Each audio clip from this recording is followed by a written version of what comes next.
앞에 이렇게 묻습니다. 당신의 어머니와 당신의 형제들이, 당신의 동생들이 당신을 찾나이다. 밖에 와서 찾나이다. 이 말씀을 하셨어요. 이제 듣게 됩니다. 그런데 이 말을 들으면서 예수님께서는 전혀 뜻밖의 말씀을 하셨어요. 예. 아마 모르긴 해도 굉장히 이 말을 듣고 기분이 나쁘지 않았을까 이렇게 생각이 들어요. 형제들과 어머니 입장에서는 굉장히 기분이 좀 상했을 것 같아요. 마리아가 들었어도 그렇고 그의 형제들이 들었어도 마찬가지예요. 원래 인간은요, 자신이 감정에 실린 말을 해놔도 자기는 잊어먹어요. 자기가 속상한 얘기를 퍼부어도 놓고도 잊어먹는데요. 듣는 사람은 안 그래요. 듣는 사람은 굉장히 마음에 담게 되거든요. 이 마음에 담고 그걸 오랫동안 간직하게 됩니다. 서운한 감정이에요. 뭐 누구나 마찬가지예요. 그런데 예수님이 하신 말씀을 잘 들어보세요. 누가 내 모친이며 누가 내 어머니며 누가 내 동생들이냐? 오히려 이렇게 반문을 하거든요. 주변에 많은 사람들에게 무한한 답변이에요. 아니 예수님의 어머니와 동생들이 지금 이렇게 찾으러 왔다니까요. 그런데 예수님께서 하신 말씀이 반문하는 겁니다. 누가 내 어머니고 누가 내 동생들이란 말이냐. 그런데 이 말을 들으면서 어떻게 보면 예수님의 어머니와 동생들은 상처가 될 수도 있지만 그래 옆에 있던 제자들 입장에서는 굉장히 어떤 위로감을 느꼈으리라고 생각을 하거든요. 이 부분에서는. 왜냐하면 누가 내 형제고 누가 내 어머니냐라고 했을 때는 이거는 지금 현재 있는 상황에 대해서 이야기하고 있는 거거든요. 너희들이 내 형제고 당신들이 내 어머니가 아니냐? 이렇게 대답을 이제 할 요량이란 말이에요. 그러면서 믿음의 형제와 자매와 이 관계를 가장 먼저 우선했습니다. 믿음의 형제와 믿음의 사람들, 자매에 대해서 혈육이라 하더라도 사랑하고 아끼고 소중하게 생각한다면 더 뭐 이상할 게 뭐가 없겠죠. 그런데 이 신앙 문제는 이해가 안 되면 이거 차라리 이거 아무리 혈육이라 하더라도 이거는 남보다도 못한 겁니다. 이해가 안 되니까. 이 신앙 문제는 생명 문제입니다. 같이 이해가 되면 굉장히 가까워지는데 이해가 안 될 경우에는 이게 남보다도 더 못하게 되는 거예요. 이 부분에서는. 저도 보면은 이제 처형이 보면은 이제 매년 생일 때나 어떤 행사가 됐으면 꼭 이렇게 맛있는 거 있으면 사서 이렇게 보내주더라고요. 뭐 이렇게 꼭 뭐 케이크 같은 것도 이렇게 해서 꼭 챙겨주기도 하고 이렇게 해줘요.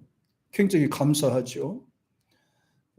참, 또 우리 교회 식구들 같은 경우에도 참 굉장히 감사하고 어떤 행사가 있을 때마다 꼬박꼬박 챙겨주고 맛있는 거 있으면 혼자 안 드시고 꼭 맛있는 것도 사다 주기도 하고 내 주머니가 어떻게 그렇게 좀 비었는지 어떻게 쫑쫑 잘 아시고 뭐 목회비도 이렇게 또 챙겨주시는 분도 계시고 내 형제들보다도 친족보다도 더 가깝잖아요. 더 가깝잖아요. 이런 면에서는. 예전에는 그 참 형제처럼 형제보다 더 가깝다고 할 수 있을 정도로 가까운 목사님들과 친했던 분들이 계셔요. 처음에 충주 나왔을 때도 이 목사님이라고 하는 분도 계셨어요. 그렇게 참 친하게 같이 지냈는데 오늘 갑자기 또 가버리시고 또 얼마 전에도 굉장히 가까운 목사님이 또 굉장히 가까이 지나다가 또 그분 또 어떻게 또 뭐 일이 바빠서 또 멀리 가시고 그러니까 이렇게 가까이 있을 때 아주 좋으신 분들이 많이 계셔요. 좋은 분들이 참 많이 계신 것 같아요. 그런 걸 보면서 그래 믿음의 형제와 자매가 진짜 이게 참 소중하다라는 생각을 갖게 돼요. 우리 교회 식구들도 얼마나 중요하고 소중하냐. 형제와 자매 이상이란 말이에요. 형제와 자매 이상이에요. 아마 예수님의 마음도 남다르지 않았을 거라고 생각해요. 제가 말씀드리는 이 부분하고 또 남다르지 않았을 거예요. 형제들 또 친척들은 할 수만 있으면 어떻게 하면 예수님을 쫓아낼 궁리부터 하고 있고, 할 수만 있으면 예수님을 좀 이상하다 해서 고향에서 떠나가라 계속 이렇게 반박하지 않습니까? 잔소리만 이렇게 하고. 그런데 예수님은 어머니와 형제들이란 말을 듣고는 아주 민감하게 반응을 하셨어요. 누가 내 누가 내 모친이며 누가 내 형제란 말이냐, 이 말씀을 하면서 한 바퀴를 쭉 돌아보셔요. 한 바퀴를 쭉 돌아보시면서요, 누가 내 어머니면 누가 내 형제냐, 그러면서 이렇게 말합니다. 누구든지 하나님의 뜻대로 행하는 자라야 그가 내 형제다. 그리고 그가 내 어머니다. 그가 내 할머니다. 그가 내 동료다. 예수님은 이렇게 말씀하셨어요. 예수님께서는 믿음이 없다면, 하나님을 이해하지 못한다면 우리에 대해서도 이상하게 생각할 게 아니냐. 그러면서 이 믿음의 관계에 대해서 굉장히 소중하게 생각을 합니다. 혈육의 관계보다도 예수님의 피에 대한 관계를 더 소중하게 생각하셨어요. 예수님은 십자가에 달리셔서 흘려주신 피, 우리는 그 피로 말미암아 우리는 한 가족이 된 거예요. 이렇게 형제와 자매가 된 겁니다. 이렇게. 그러니까 우리는 혈육의 피보다도 예수님의 피 관계가 더 가깝다. 혈육은 이성적이고 생활적이고 환경 따라 변할 수도 있지만, 그러나 이 믿음의 형제와 자매들은 그렇지 않다는 거예요. 천국에 갈 때까지, 또 천국에 가서도 우리가 또 만나야 된단 말이에요. 그러니까 우리 관계는 영원한 거예요. 영원한 거예요. 예. 육신의 형제는 우리가 세상을 떠나면 이별하게 돼요. 그런데 이 영적 형제와 자매들은 현재도 만나지만은 주님 앞에 가면 또 거기서도 또 만나야 되는 거예요. 그래, 우리 관계는 영원한 거예요. 그러니까 대단하지 않아요? 그러니까 예수님께서 하신 말씀처럼 아버지의 뜻대로 하는 자가 내 형제고 내 어머니고 내 모친이고 그러하다. 이런 부분을 참 강조를 참 많이 했어요. 누가복음 8장 21절에 보니까 예수께서 대답하여 가라사대 내 모친과 내 동생들은 곧 하나님의 말씀을 듣고 행하는 이 사람들이라고 그랬거든요. 이 사람들이라고 하는 것은 현재 말씀을 듣는 제자들을, 현재 말씀을 듣고 순종하는 여자들을, 말씀을 들으려고 쫓아온 사람들을 그렇게 표현하는 거예요. 예수님에게 수종 들고 헌신하고 봉사하려고 하는 이들을 가리켜서 예수님께서는 내 모친이고 내 자매들이고 내 형제들이다, 이렇게 예수님은 말씀하신 거예요. 네, 굉장히 소중한 내용이죠. 하나님의 뜻을 행하는 자들은 하나님의 말씀을 듣고 행하는 자들이기 때문에 같은 부류가 되는 거예요. 그래서 주님의 말씀은 하나님의 뜻을 행하는 자들이고 하나님 말씀을 듣고 행하는 자들의 모임인 이 교회가 얼마나 소중하고 귀한 것인가를 주님은 지금 설명하는 내용이에요. 주님의 이름으로 모이는 곳에 주님의 이름으로 세워지는 교회, 그리고 그 공동체 안에서 하나의 일원이 된 우리 모두를 가리켜서 예수님은 지금도 이렇게 말씀하시는 거예요. 누가 내 모친이며 누가 내 형제들이냐. 하나님의 말씀대로 살려고 하는 저들, 말씀을 듣고 실천하려고 하는 저들이 바로 내 모친이고 내 형제들이고 내 자매들이니라. 예수님의 가족이에요. 그래서 저와 여러분은 바로 우리 가족이다. 한 가족이다. 교회 식구라고 그래서 부르는 거예요. 우리가 교회 식구들이라고 이렇게 부르는 거예요.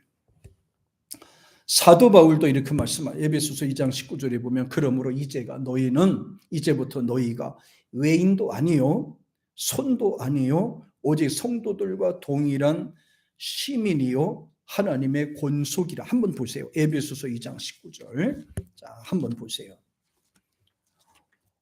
중요하기 때문에 같이 읽는 겁니다. 에베소서 우리 2장 19절에 있는 말씀입니다. 자, 보세요. 예수 믿기 전에는 외인이었어요. 그런데 예수 믿고 난 후에는 어때라고 그랬어요? 외인이 아니다. 2장 19절. 자, 같이 시작.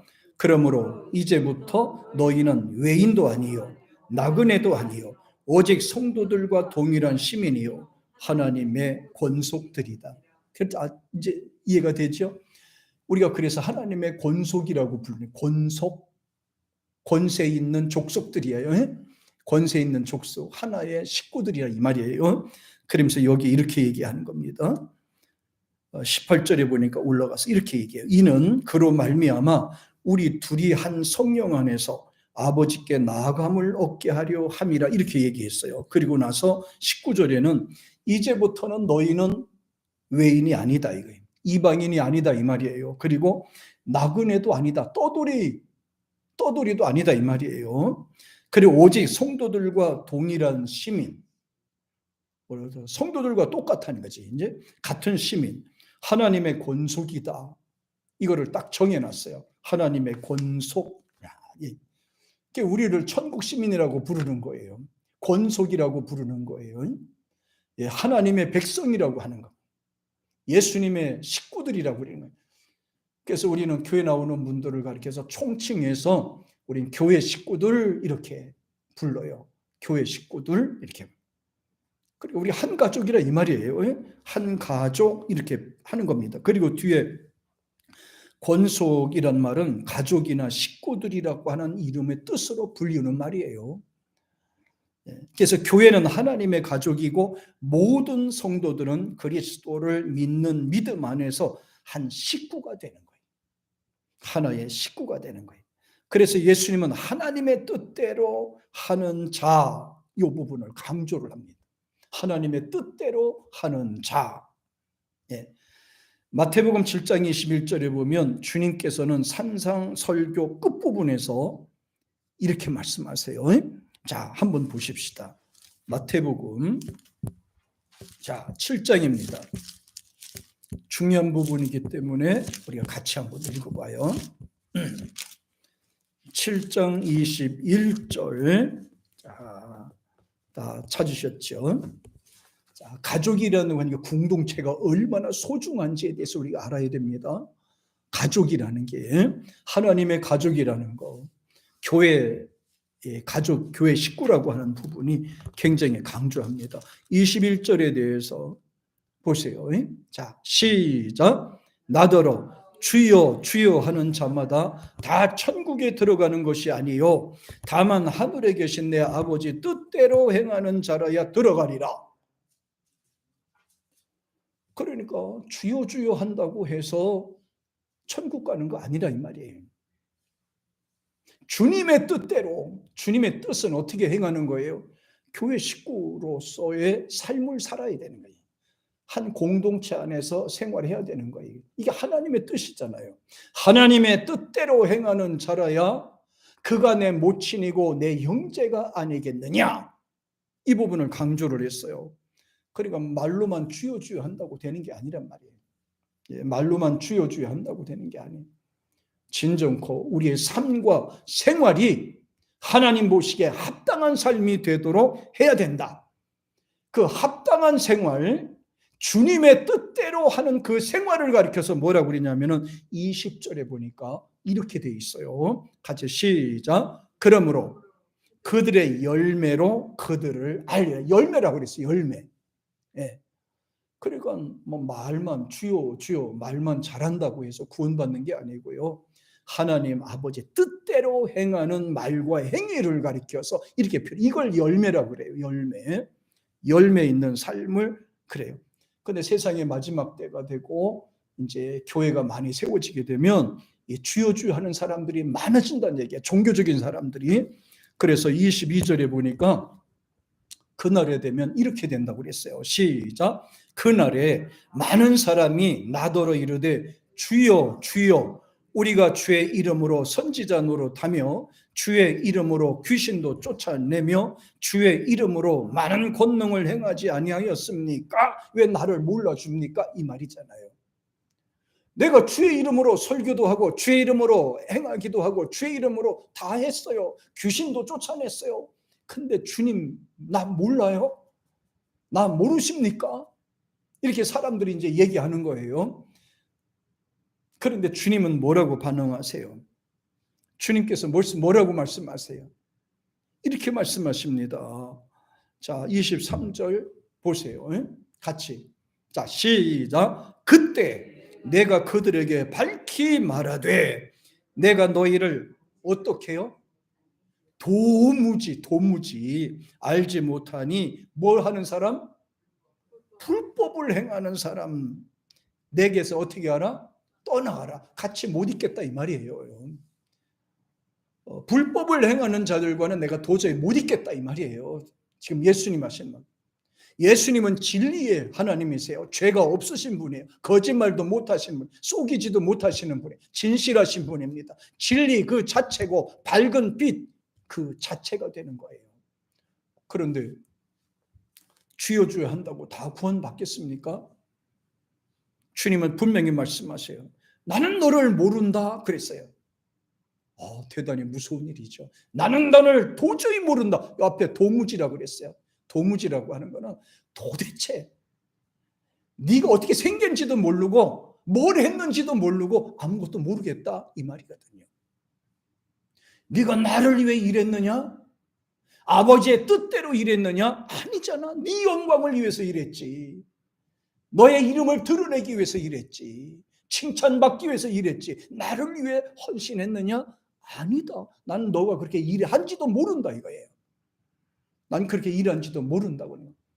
에베소서 계시록의 2장에도 보니까 예수님께서 에베소 교회나 두아디라 교회에서 교회 성도들의 믿음을 지키려고 하는 거, 또 주의 이름으로 전도도 하고 헌신하고 모든 거를 다 이걸 기억하고 계시더라고요. 다 알고 계셨어요. 내가 너의 수고도 한다. 너의 정성도 한다. 열심히 행한 것도 내가 알고 있다. 그런데 한 가지 부족한 거 있다. 사랑이 없다 그랬어요. 사랑이 없다. 그러면서 덧붙여서 사랑으로 행하라 이 말씀입니다. 용서하고 행하라 그 말씀이에요. 그러면서 24절에 보니까 이렇게 말씀하십니다. 같이요. 시작. 그러므로 누구든지 나의 이 말을 듣고 행하는 자는 그 집을 반석 위에 지은 지혜로운 사람 같다. 반석 위에 반석이란 말은요 큰 돌을 의미하는 거예요. 땅속에 깊이 박힌 돌 말입니다. 홍수가 와도 흔들리지 않는 그 어떤 상황이 돼도 변치 않는 것이 바로 반석이에요. 큰 바위를 그렇게 표현하는 겁니다. 바위 위에 집을 세우면 창수가 나고 바람이 불고 비바람이 불고 뭐 우리의 천둥이 쳐도 절대로 흔들리지 않는다 이렇게 말씀하면서요. 하나님 말씀을 듣고 실천하는 사람은 반석 위에 집을 짓는 것과 같다. 그 말씀을 강조합니다. 25절 같이 시작.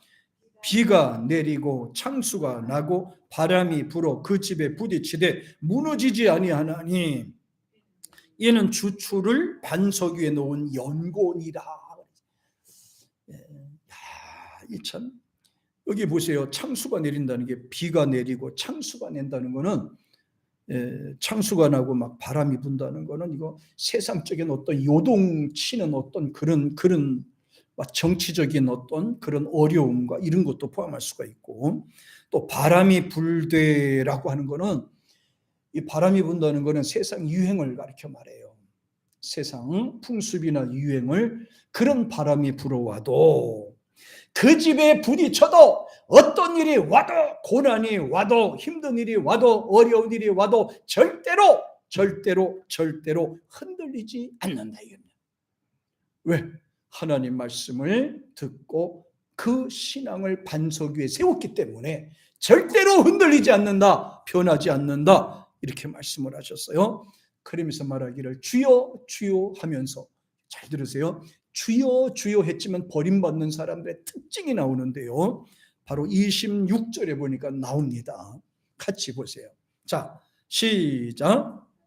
나의 이 말을 듣고 행하지 아니하는 자는 그 집을 모래 위에 지은 어리석은 사람 같다. 어리석은 사람이 누구예요? 21절 다시 위로 올라가서 읽어보세요. 시작. 나더러 주여 주여 하는 자마다 다 천국에 들어갈 것이 아니요 다만 하늘에 계신 내 아버지 뜻대로 행하는 자라야 들어가리라. 주여 주여 하지만 실천하지 않는, 주여 주여 하지만 하나님 말씀대로 살지 않는, 주여 주여 하지만 예수님과 상관이 없는 사람들을 어리석고 미련하고 이렇게 표현을 했습니다. 말씀을 듣고도 행하지 않는지는 자는 그 집을 모래 위에 지은 사람과 같다. 그러면서 이렇게 표현해요. 반석 위에 집을 지은 사람과 반대로 모래 위에 집을 지은 사람들의 특징, 어리석은 사람. 27절 같이. 자, 시작. 비가 내리고 창수가 나고 바람이 불어 그 집에 부딪힘에 무너져 그 집이 심하니라 그랬잖아요. 그러니까 조금만 어려움이 있으면 후루룩 넘어가 버려. 조금만 힘든 일이 있으면 주저앉아 버리고, 조금만 어려움이 있으면 사람 핑계대고 환경 핑계대고 자꾸 이렇게 하잖아요. 예전에는 주님을 불렀고 주님을 찬송하기도 하고 예배드리기도 했고 헌신하기도 했어요. 그런데도 불구하고 고난이 오고 바람이 불고 창수가 내리고 우레가 불고 비바람이 오니까 무너져서 흔들리더라는 거예요.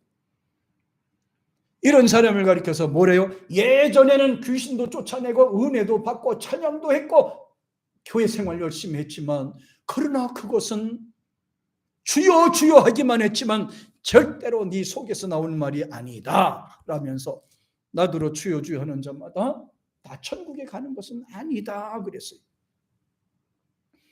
그러면서 다만 하늘에 계신 내 아버지 뜻대로 행하는 자라야 그가 하나님의 자녀가 되고 천국에 들어가는 자가 된다. 이 부분을 강조를 하였습니다. 굉장히 중요한 내용이죠. 예. 그럼 사도 바울은 뭐라고 그런지 잘 보십시다. 우리 로마서 12장 찾아가 보겠어요. 로마서 12장을 한번 찾아가 보세요. 자, 로마서 12장 찾으셨어요? 페이지 수는 256페이지입니다. 자, 보세요. 시작. 그러므로 형제들아 내가 하나님의 모든 자비하심으로 너희를 권하노니 너의 몸을 하나님이 기뻐하시는 거룩한 산제사로 드리라. 이는 너희가 드릴 영적 예배니라. 이렇게 살라는 거. 이렇게 마음을 다하고 힘을 다하고 목숨을 다해서 하나님께 예배하고 그 말씀 주신 거를 붙잡고 또 한 주간씩 사는 거예요. 그러면서 2절에 보니까 아까 무너지는 집들을 보셨죠? 미련하고 어리석은 사람들의 특징들을 보셨죠? 바로 12장 2절에 보니까 이렇게 따라가니까 그래. 같이 시작. 너희는 이 세대를 본받지 말고 오직 마음을 새롭게 함으로 변화를 받아 하나님의 선하시고 기뻐하시고 온전하신 뜻이 무엇인지 분별하도록 하라. 여기 보니까 세대를 본받지 말라고 그랬죠. 세대, 풍습. 아까 마태복음 7장에 보니까 뭐라고 그랬어요? 바람이 불고 창수가 나고 이렇게 표현했죠. 바로 이 바람이라고 하는 것은 이게 세상 유행을 이렇게 표현하는 거예요. 세상 풍습을 이렇게 표현하는 거예요. 조그만 세상에서 바람이 불어도 거기에서 휘떡 넘어가고 거기에 금방 끌려가고 이렇게 되는 이게 믿음이 얄팍한 그런 모습을 이렇게 표현을 하고 있습니다. 그러면서 우리 보고 흔들리지 말래요. 넘어가지 말래요. 쓰러지지 말래요. 그런데 휩쓸리지 말래요. 하나님의 말씀의 중심에서 우린 살아가라. 그 부분을 강조하였습니다. 그러면서 이렇게 표현합니다. 요한일서 2장 17절에 자, 찾는 거는 이제 마지막이에요. 요한일서 보세요. 2장 17절에 있는 말씀인데요. 자, 보세요. 2장 17절에서 자, 이 세상 것은 다 지나가면 끝이에요. 사람에게 유익을 주는 게 아니에요. 거기에 휩쓸려가면 내 신앙에는 전혀 도움이 되지 않아요. 전혀 나한테 도움이 되지 않습니다. 그래서 요한 1서 2장 17절에 보면 자 이렇게 요한이 얘기를 합니다. 같이 시작. 이 세상도 그 정욕도 지나가되 오직 하나님의 뜻을 행하는 자는 영원히 거하니라. 여기 보세요. 세상도라고 돼 있죠. 지나가는 거. 세상도라고 하는 거는 유행도 지나가고 풍습도 지나가고 뭐 종교적 삶도 지나가고 문화 같은 것도 지나가고 유행 같은 것도 다 지나가요. 다 지나간다는 거예요.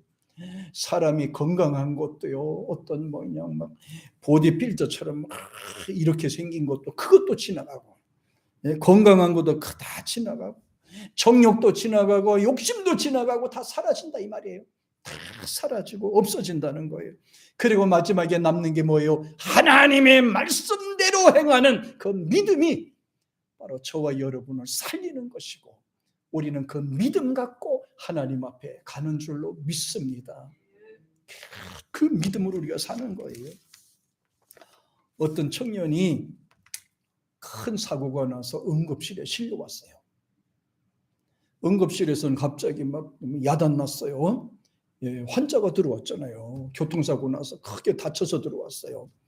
그러니까 막 의사가 오고 간호사도 왔다 갔다 하고 그리고 밖에도 보니까 이제 한 가족들이 한 둘 서너씩 따라왔어요.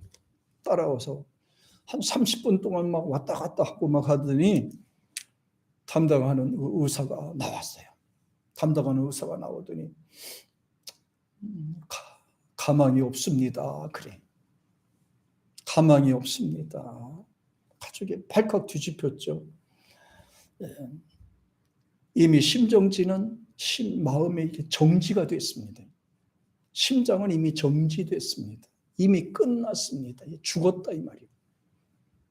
그런데 신기한 것이 하나 있습니다. 심장은 멈췄는데 호흡은 남아있다는 거예요.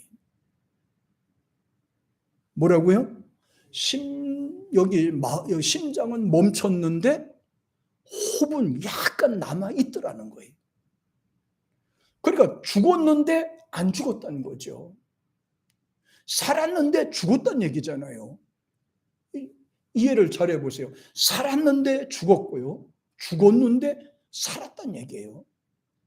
의사도 깡뚱깡뚱해요. 이미 그 컴퓨터에서는 이미 죽었다고 정지가 딱 돼 있는데 근데도 사람이 호흡이 있는 거예요. 그 이해가 안 돼요. 의사도 참 신기해요.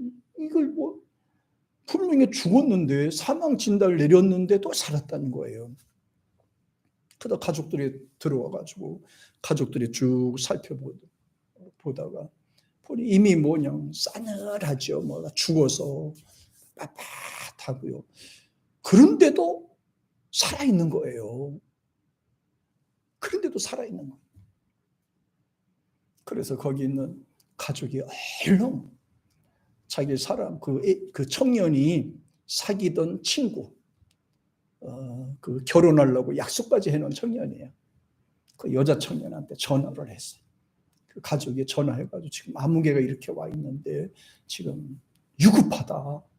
그랬더니 뭐 한 30분도 안 돼서 쫓아왔어요. 쫓아와서 보니까 죽었어요. 가서 이제 의사가 다 얘기해 이렇다고. 그러니까 이 여자친구가 와서 손을 딱 잡으면서 그렇게 이야기를 해준 겁니다.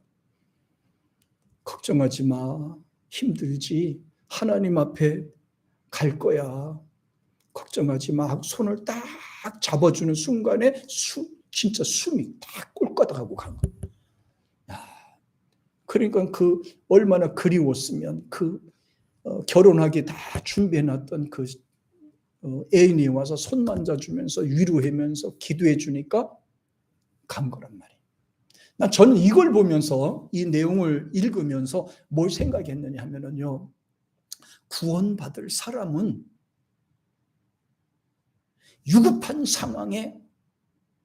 기회가 있어요. 반드시 구원받을 기회가 있어요. 요만큼이라도. 예수님이 영접할 수 있는 기회가 있다는 거예요. 그 찬스를 놓치면 지옥 가는 거예요. 그 찬스를 잘 이용해야 되고 활용해야 돼요. 세상의 모든 사람들은 다 죽게 돼 있습니다. 근데 죽을 때 구원받을 기회가 있다는 거예요. 회개할 기회가 있다는 거예요. 거기에. 그때 사람을 잘 만나야 돼. 그때 사람 잘 만나야 돼. 우리가 임종 예배를 드리는 이유가 왜 그런지 아세요? 다급했을 때 가서 기도해 주고 하나님 앞으로 잘 인도를 해주기 위해서 기도해 주잖아요. 찬송도 부르고 마음이 안정이 되고 천사들이 와서 기쁘게 그 영을 받아 가기 위해서란 말이에요.